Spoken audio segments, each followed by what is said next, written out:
All right, man. Listen. Oh, man. I worked all day. I said, you know what? I'm going to come here. I got to make a video on this. I have to. This is crazy to me. You hear, if you guys, came my way earlier today, I wish I was off. I would have made a video like, bam, like that. About Howie and Howie and Jeffrey Lurie and yada, yada, yada. Man, the stuff that's coming out, like a lot of people say, you take it with a grain of salt or you just can't believe it. No, I kind of do believe it. I do. Because the downfall of this team just comes out of midair, kind of. I know the team was getting older and, Howie said, we'll try to keep the Super Bowl team, but just Band-Aid it, put a little Band-Aid on it by adding this guy or add that guy or add this guy, and injuries piled up and yada, yada, yada. We know the whole deal.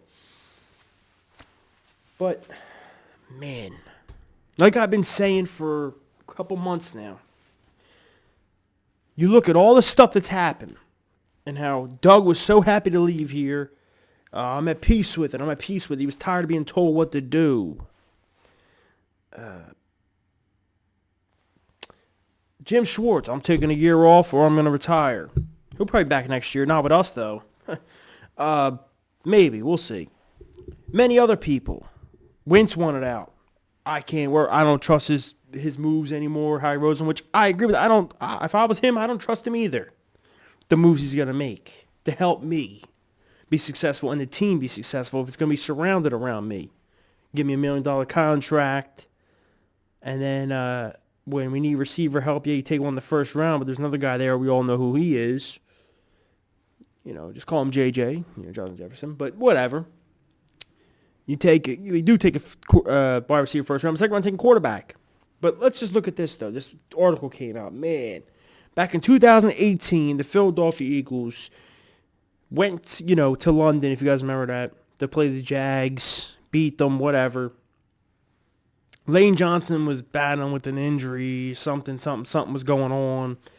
And he kind of was saying, hey, listen, I don't think I could play through it. I'm kind of hurt. Howie was like, telling him, you gotta play, yada, yada, yada. Like, try to play. Well, then this piece comes out that the tackle, okay, let's get to here. Lane Johnson. Later that season, when the Eagles flew to London to face the Jags, like I already said, Lane Johnson wasn't sure if he could play as he dealt with a high ankle sprain. Blah, blah. Then they started, but okay. Let's get to this. The tackle did end up suiting up. Let's put it this way. The tackle finished suiting up, and as he walked by Roseman, the GM, Howie Roseman, the GM said, according to sources, good, you have your mouthpiece in. Now you can't say anything stupid. What the hell? Hold on. The last comment, which a source close to Roseman said, was intended to be playful. Now, who's the source close to Roseman? Who? Jeff Lurie or Doug at the time when he was actually cool with Howie. He tried to cool the situation, but let's see. Was intended to be playful. Set Johnson off. He basically said,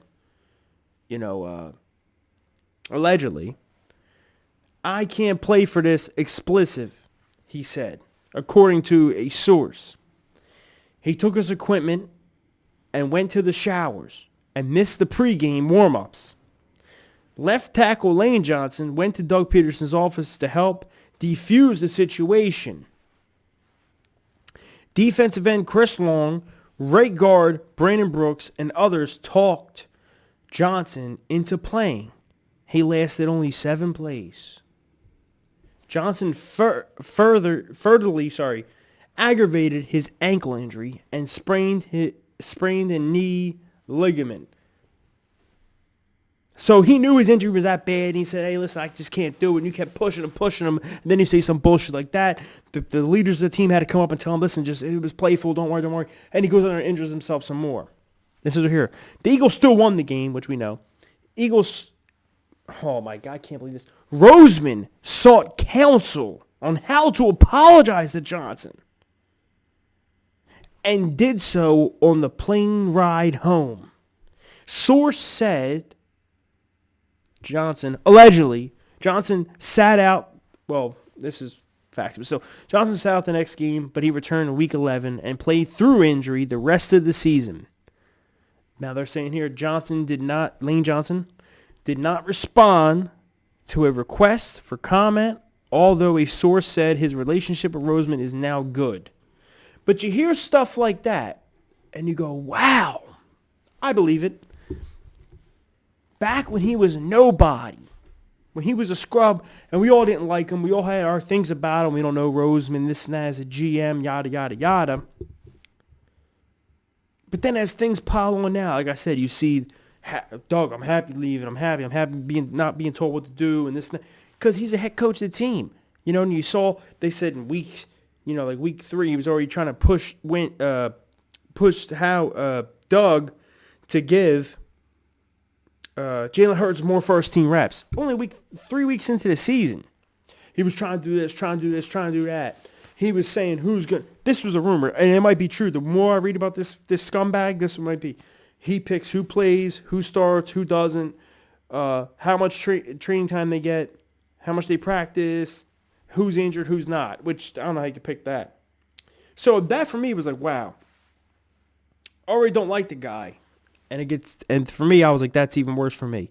But then I read this about Jeffrey Lurie, the owner of the damn team, who I always said I respect, bought the team in about 94, 95. And since owning the team, we only had like a few losing seasons. Ever since then, like he'll fire you. Like you can have a few good seasons, you lose like 1 or 2 seasons. He'll fire you because he wants perfection. He wants to bring the best into the table. Bring the best to the table. Sorry. And I respect that because he don't bullshit, and he put put a lot of money into this franchise, but he made a lot back from us as fans. Tell you that much. But it says right here, after the Eagles' victory over the Bears in the 2019 NFC wildcard game, if you guys remember that, Eagles owner Jeffrey Lurie was in the locker room. He was kind of upset because the offense only scored 16 points. Per Jeff McClain, the same guy who reported this, but we won the game. I don't know why he's complaining. Especially a playoff game. Because next week you can, fix that. Then the report also stated that Lurie was kind of the same thing in the locker rooms, kind of mute, kind of upset after the Eagles' victory over the Green Bay Packers 2019 because Doug Peterson favored the run game. Full quote. After the Eagles streaked past the Bears in the first round of the playoffs, Lurie was kind of upset in the locker room because the offense had scored only 16 points. Source said in 2019, when the Eagles upset the Packers on the road, 34-27, Lurie was muted because the offense had favored the run game. Once again, like I already said, he was upset about back in. Why is the owner getting involved now in the coaching game plans?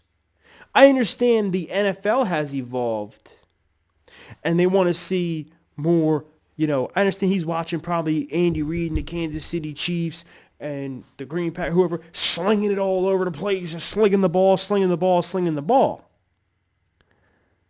That's still, man.